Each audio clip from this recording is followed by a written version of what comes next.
하나님의 말씀은 고린도전서 13장 1절에서 13절의 말씀입니다. 그 말씀 함께 봉독하겠습니다.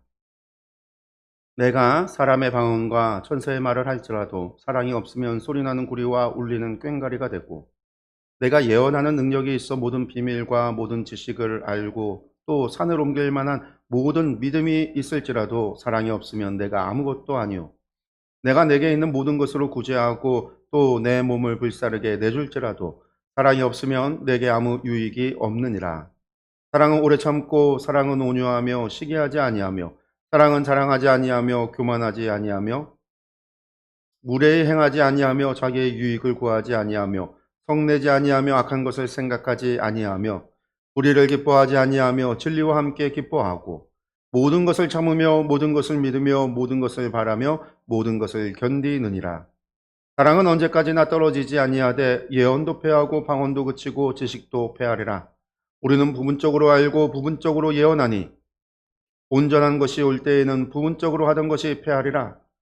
내가 어렸을 때에는 말하는 것이 어린아이와 같고 깨닫는 것이 어린아이와 같고 생각하는 것이 어린아이와 같다가 장성한 사람이 되어서는 어린아이의 일을 버렸노라. 우리가 지금은 거울로 보는 것 같이 희미하나 그때에는 얼굴과 얼굴을 대하여 볼 것이요, 지금은 내가 부분적으로 아나 그때에는 주께서 나를 아신 것 같이 내가 온전히 알리라. 그런즉 믿음, 소망, 사랑, 이 세 가지는 항상 있을 것인데 그 중에 제일은 사랑이라. 아멘. 오전 예배에 이어서 이 자리까지 나오신 성도 여러분, 주님의 이름으로 진심으로 환영하고 축복합니다. 저녁 식사 이후라 몸이 살짝 나른해질 수 있는 시간이지만 이 말씀이 우리 마음속 어딘가 식어져 버렸던 온도를 다시 끌어올리는 시간이 되기를 간절히 소망합니다. 음, 얼마 전에 국가대의처가 처음으로 발표했던 청년 삶의 질 2025라고 하는 보고서가 있었어요. 거길 보면 우리나라 청년 10명 가운데 3명이 번아웃을 경험했다라고 하고요. OECD 38개국 중에 청년 삶의 만족도가 31위라고 그래요. 하위권이죠. 바로 38개국에 31위니까. 이 번아웃을 경험한 청년들 중에 39.1%, 거의 40%가 진로 불안을 원인으로 꼽았다라고 해요. 열심히 살고 있는데도 늘 부족하다라고 느끼는 감정이 쌓이다가 결국 감당이 안 되는 지점이 온다, 이렇게 이야기를 했다고 합니다. 이게 사실 청년만의 이야기는 아니죠. 아버지, 어머니 세대도 마찬가지입니다. 무언가를 더 이루어야 한다라고 하는 압박감, 내가 충분하지 않다라고 하는 결핍감, 관계에서 오는 상처와 피로, 이 시대를 살아가는 모든 세대가 크고 작은 형태로 이러한 무게를 짊어지고 살아갑니다. 근데 여러분, 저는 오늘 여러분에게 이런 좀 무거운 이야기를 꺼낸 이유가 있습니다. 우리가 부활 이후 지금까지 6주간을 이 존재를 바꾸는 50일이라고 하는 이 책을 가지고 함께 걸어오면서 우리는 참 많은 것을 보고 또 훈련을 했어요. 영생의 의미를 배웠고 십자가의 자아를 못 박는 법, 이것에 대해서 묵상을 하기도 했고요. 주님께 시선을 고정하며 말씀과 기도로 걷는 그런 훈련을 해오기도 했습니다. 물론 책을 한 번도 안 보신 분들은 무슨 얘기인가 그럴 수 있어요.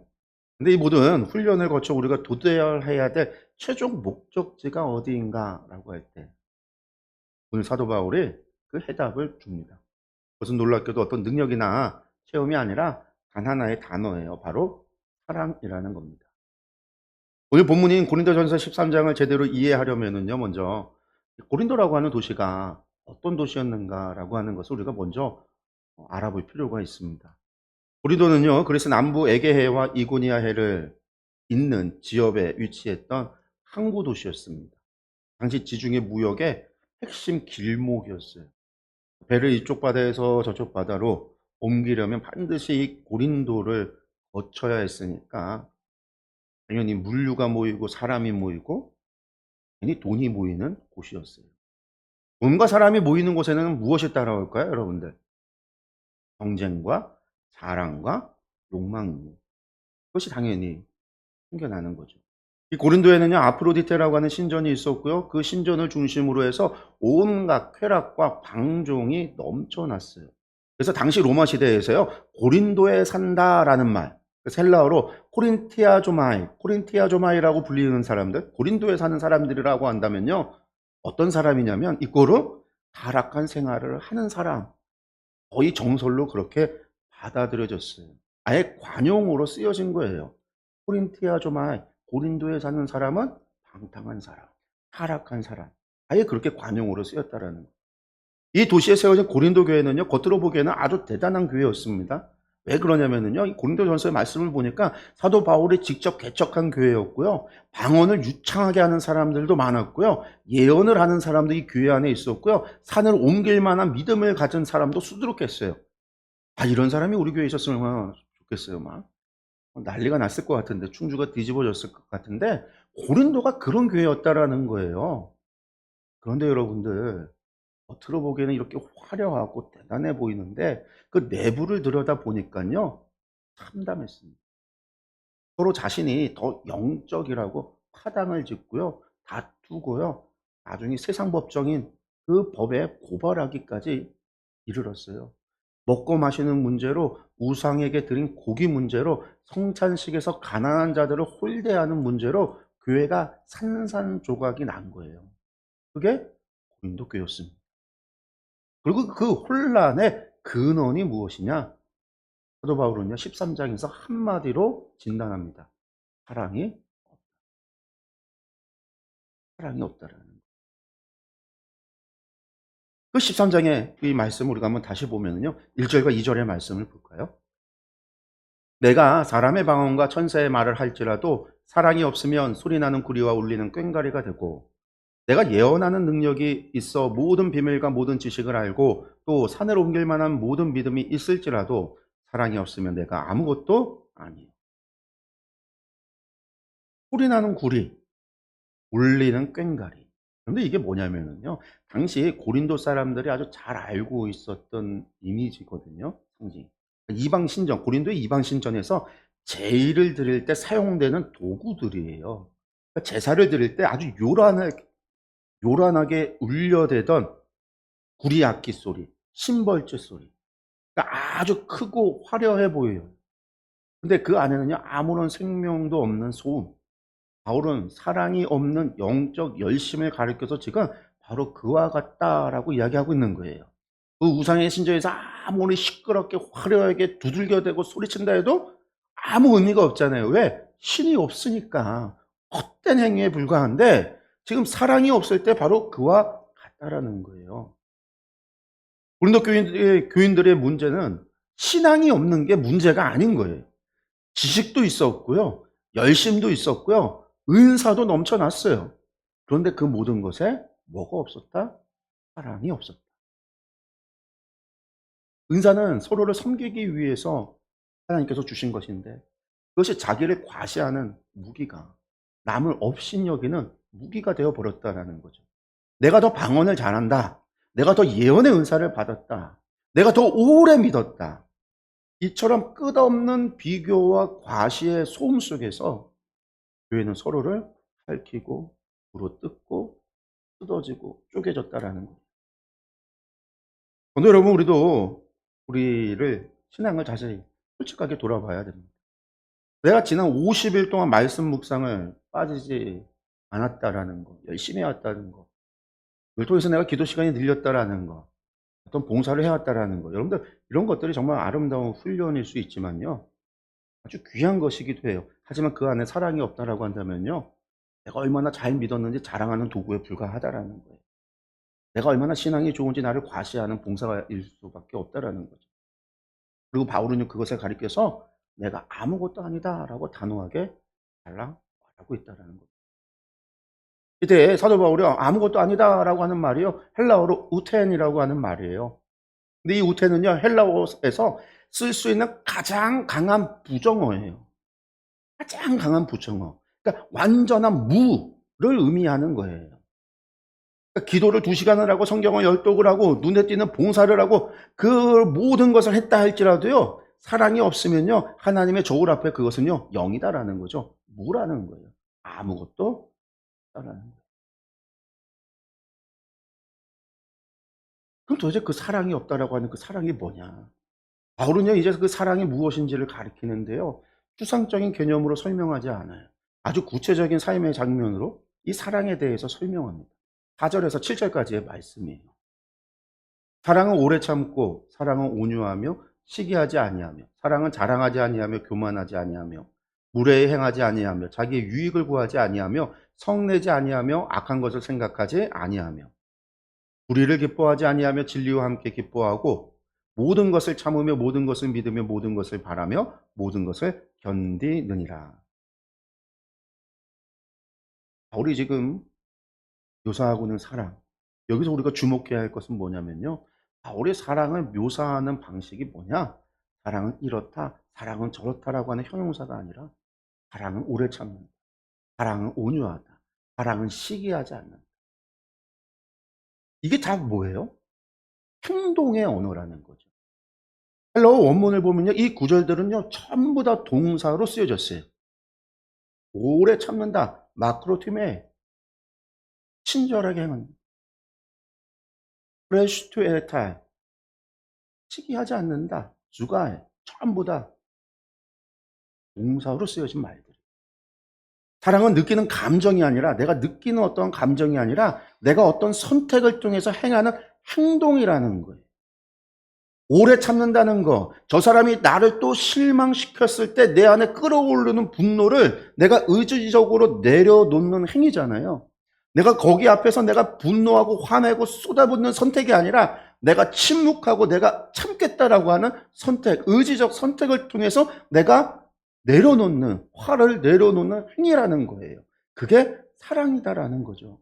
온유하다라는 것은요, 내가 충분히 강한 처지에 있음에도 상대를 부드럽게 대하기로 내가 결단하는 거예요. 그리고 그 7절에 모든 것을 참으며 모든 것을 믿으며 모든 것을 바라며 모든 것을 견디느니라 라고 할 때, 이 모든 것이 헬라어로 판타라고 하는데 이 판타가 4번이나 반복이 돼요. 헬라어 원문에. 이거는 히브리, 이 헬라 언어나 히브리의 문학으로 본다면요, 이 유대인들의 히브리 문학에서는요, 최상급의 표현이에요. 반복적인 표현. 어떤 조건에서도 어떤 상황에서도 예외가 하나도 없다, 예외가 없다라는, 사랑의 조건부가 없다라는 표현. 내가 먼저 잘해주면 나도 잘해줄게, 이게 아니에요. 상대가 변하면 나도 참겠다가 아니에요. 한타 모든 것을 어떤 경우에도 예외 없는 사랑이다라는 거예요. 성도 여러분, 이게 우리 힘으로 될까요?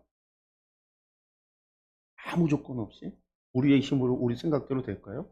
그거 냉정하게 말해서, 냉정하게 생각해 봐도요, 안 되잖아요. 가족 중에 나를 가장 잘 아는 사람이요, 나를 상처 줄 때 그게 되나요? 오래 함께 했던 교우가 나를 배신할 때, 친구가 나를 배신할 때 그게 되나요? 안 돼요. 내 자녀가 내 마음을 갈갈이 찢어 놓을 때 한타 모든 것을 참는다, 모든 것을 인내한다, 모든 것을 용서한다. 우리 힘으로 이게 될까요? 안 돼요. 이것이 왜 문제를 바꾸는 50일이 필요한지, 왜 내 안에 주님이 동거하셔야 하는지, 그것의 이유인 거죠. 우리의 힘으로 안 되고. 바울이 고린도전서 13장 바로 앞에 12장에서 하시는 말씀이 뭐냐면 성령의 은사들을 이야기했어요. 그게 우연이 아니에요. 이 사랑은요, 은사라는 거잖아요. 내 힘이 되는 게 아니라 성령님의 능력으로, 성령님의 힘으로 하는 거라는 거예요. 내 안에 계신 성령님으로부터 흘러나오는 것이 사랑이다라는 거예요. 나의 힘으로, 나의 능력으로 되는 것이 아니라는 거예요. 이어서 바울은요, 8절에서 다음과 같이 선언해요. 사랑은 언제까지나 떨어지지 아니하되 예언도 패하고 방언도 그치고 그 지식도 패하리라. 사랑은 떨어지지 않는다. 원문을 보면요, 피프테이라는 말을 씁니다. 피프테. 나무에서 익은 열매가 땅에 떨어지듯 자연스럽게 소멸되어 사라지는 것, 이걸 가리키는 거예요. 사랑은 그렇게 소멸되지 않는다. 자연스럽게 땅에 떨어지듯 사라지지 않는다. 그런데 사랑에는요, 또 우데포테라는 말이 있어요. 결코. 이 말에, 이 사랑에 이 말이 붙어 있어요. 우데포테가. 헬라어 우데포테라는 말. 그러니까 결코, 절대로, 어떤 경우에도 이런 부사거든요. 이 부사가 붙어서 수식을 해줘. 다른 말로 얘기해서 사랑은 뭐다? 결코 그렇게 소멸되지 않는다. 사랑은 결코 그렇게 사라지지 않는다. 반면에 예언이나 방언이나 지식은요, 해해진다라는 거예요. 그쳐진다라는 거예요. 재밌는 건 이때 사용된 헬라어가 카타르게테 손타이라는 말인데요. 이게 뭐냐면 완전히 쓸모 없어지다. 역할이 끝나다라는 거예요. 해해진다라는 게 뭐냐? 방언의 역할이 끝나고 예언의 역할이 끝나고 지식의 역할이 끝날 때가 있다는 거죠. 사랑은 사라지지 않고 없어지지 않고 소멸되지 않지만 예언도 방언도 지식도 쓸모없어질 때가 있고 역할이 끝날 때가 있다는 거예요. 왜 그러냐? 바울은 9절에서 12절을 통해서 이것에 관해서 설명합니다. 지금 우리의 알미라고 하는 것은 부분적이다라는 거죠. 그런데 10절에 나오는 온전한 것을 알게 될 때 이것이 아직 오지 않았기 때문에 우리는 부분적인 것을 알아요. 그래서 예언도 필요하고 말씀도 필요하고 신앙 공동체도 필요합니다. 그러나 온전한 것이 올 때는요, 필요 없어지는 거예요. 필요 없어지는 때가 있어지는 거예요. 그래서 12절에 사도 바울은 다음과 같이 이야기를 하는 거예요. 우리가 지금은 거울로 보는 것 같이 희미하나 그때에는 얼굴과 얼굴을 대하여 볼 것이요. 지금은 내가 부분적으로 하나 그때에는 주께서 나를 아신 것 같이 내가 온전히 알리라. 그래서 거울이라고 되어져 있지만 그게 청동 거울입니다. 당시 고린도가 바로 이 청동 거울로 아주 유명했던 도시였어요. 근데 아무리 잘 만들어진 청동 거울이라도 오늘날의 유리 거울처럼요 선명하지 않아요. 흐릿하고 왜곡된 상이 보입니다. 지금 우리가 하나님을 아는 것, 믿음을 아는 것, 말씀을 통해 아는 것, 그것이 청동 거울과 같다라고 이야기하죠. 참이지만 아직 부분적이다라는 얘기예요. 그러나 주님 앞에 직접 서는 그날에 얼굴과 얼굴을 마주대하게 될 때에 그때 보게 되면 그 모든 것이, 그 모든 부분적으로 알던 그 모든 것이 완전해질 수 있다. 완전해진다라는 거죠. 그날이 오면 그때 믿음은 무엇이 될까요? 보이지 않는 분을 신뢰하던 믿음은요, 이미 그분의 얼굴을 눈으로 보았으니 역할을 다 하는 거예요. 소망은 무엇이 되죠? 바라고 기다리던 그 나라가 이미 들어왔으니까 성취가 된 거예요. 그 나라를 위하여 방언으로 복음을 증인되게 하셨지만 그 나라가 이미 오니 방언의 필요가 없어지는 거예요. 하나님의 나라를 향하여 회개하라 외치는 예언자들의 목소리가 이미 왔으니 이미 쓸모가 다 한 거예요. 그러나 사랑은요. 하나님은 곧 사랑이시기에 천국은 사랑의 나라죠. 그곳에서 사랑은요 끝이 아니에요. 비로소 완전하게 되는 거예요. 사랑만이 이 땅과 저 하늘을 이어주는 유일한 가치인 거죠. 그렇기 때문에 13절의 말씀이 있는 거예요. 그런즉 믿음, 소망, 사랑 이 세 가지는 항상 있을 것인데 그 중에 제일은 사랑이라. 아멘. 여기서 제일, 메이존이라는 말을 썼어요. 제일. 이 단어가 비교급이에요. 단순히 세 가지 가운데 하나가 더 크다. 그런 말이 아니라 믿음과 소망도 이 땅에서 살아가는 동안에 절대적으로 필요한 것이지만 소중한 가치가 있는 중요한 것이지만 그런데 그 모든 것이 완성될 때에도 때까지 완성이 될 때까지 그리고 완성된 이후에도 영원히 이어지는 것은요 사랑밖에 없다라는 뜻이에요. 그래서 사랑이 제일인 거예요. 사랑하는 성도 여러분 생각해 보세요. 우리가 지난 6주 동안 보아왔던 묵상해왔던 모든 것이 사실 이것으로 귀결이 되는 겁니다. 24시간 주님과 동행 동거한다라는 것은 결국 무엇을 의미하는 거냐? 내 안에 사시는 주님이 점점 나를 통해 사랑을 흘려보내는 삶이 되어간다라는 말이에요. 자아가 죽을수록 말씀 앞에 우리가 무릎을 꿇을수록 기도 속에 주님께 우리의 시선을 고정할수록 우리 인격의 뾰족한 모서리가 깎여 나가는 것 그리고 그 자리에 주님의 온유함이 채워지는 것이에요. 그러면 이 사랑은 어떤 모습으로 나타납니까? 거창한 일이 아니죠. 오늘 예배를 마치고 나가서 평소 눈 마주치기 불편했던 이웃에게, 형제에게 먼저 나가서 따뜻하게 악수하는 것. 그게 우리 일상에서 우리의 사랑을 흘려보내고 사랑을 행하는 모습이라는 것. 한 주 내내 속을 썩인 가족에게 오늘만큼은 비판 없이 밥을 같이 먹는 것. 뭐 이런 것들. 학교에서 혼자 있는 친구 옆에 말없이 앉아주는 것. 한타. 모든 것을 참고 모든 것을 믿고 모든 것을 바라고 모든 것을 견디는 아무 조건 없이 그 사랑을 오늘 하루 한 가지라도 실천하는 것. 우리 일상에서. 그게 사랑이라는 거예요. 우리에게 요구하는 사랑이라는 거예요. 그게 내 힘으로 될까? 안 돼요. 내 힘으로는 안 돼요. 우리는 끊임없이 사랑을 평가하고 정죄하고 나누기 때문에. 그러나 우리가 안 되기 때문에 그래서 우리는 내 안에 사시는 주님께 이렇게 기도해야 되는 거죠. 주님, 지금 저 사람이 너무 나를 힘들게 해요. 내 힘으로는 저 사람을 사랑할 수 없습니다. 주님이 나를 사랑하신 그 사랑으로 나를 채워주세요. 그 사랑이 나를 통해서 흘러넘치게 해주세요. 그 사랑이 특별히 저 사람에게로 흘러갈 수 있게 해주세요. 우리가 그렇게 기도해야 된다라는 거죠. 우리가 이것을 알면 우리의 삶의 모습에 기도의 내용도 바뀌고 우리의 삶의 모습도 당연히 바뀔 수밖에 없어요. 그리고 모습이 바뀌는 그 모든 것은요, 결국 우리 가운데 사랑을 깨닫게 되어집니다. 그것이 우리의 존재를 바꾸는 모습이다라는 거예요. 오늘의 말씀을 정리를 할게요. 우리 인생에는요, 수많은 흔적이 남습니다. 내가 이룬 성취의 흔적이 남아요. 쌓아놓은 재산의 흔적도 남겠죠. 사람들이 나를 기억해주는 명성의 흔적도 있을 수 있어요. 하지만 성도 여러분, 우리가 주님 앞에 서는 그날에 믿음은요, 그 역할을 다하고 소망은요, 이루어져 사라집니다. 그날 영원히 빛나는 것은요, 오직 우리가 이 땅에서 나눈 사랑의 흔적뿐이다라는 것을 기억하셨으면 좋겠습니다. 그 사람 때문에 밤새 같이 울어졌던 그 눈물이, 내 것을 나누어 주었던 그 밥 한 끼가, 상처 입은 형제에게 먼저 내밀었던 손, 끝까지 기다려 주었던 그 인내, 여러분들 이것이 하나님의 나라에서 영원히 빛나는 황금이에요. 세상의 모든 것은 녹아내리지만 사랑으로 행한 것은 영원히 남습니다. 존재를 바꾸는 50일의 여정을 지나오면서 우리 이제 한 주 남았거든요. 오늘 우리의 신앙의 최종 목적지를 우리가 다시 한번 분명하게 확인해야 됩니다. 여러분들 그것은요, 능력이 아니고요, 체험이 아니고 사랑입니다. 내가 존재가 바뀌어져서 이제 사도들처럼 막 예수님처럼 능력을 행사하는 그런 이적을 해가고 은사가 넘쳐나는 그런 삶이 되어지는 것이 목적이 아니에요.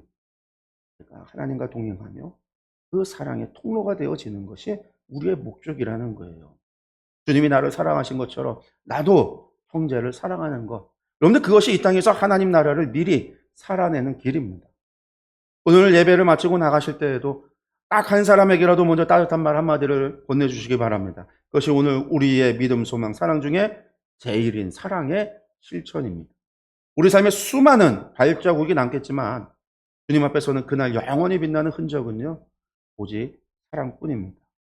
믿음, 소망, 사랑 중에 제일은 사랑입니다. 이 진리를 온 삶으로 증명하며 살아가는 우리 초지독의 모든 성도님들이 되시기를 부활의 생명이신 우리 주 예수 그리스도의 이름으로 간절히 축원합니다.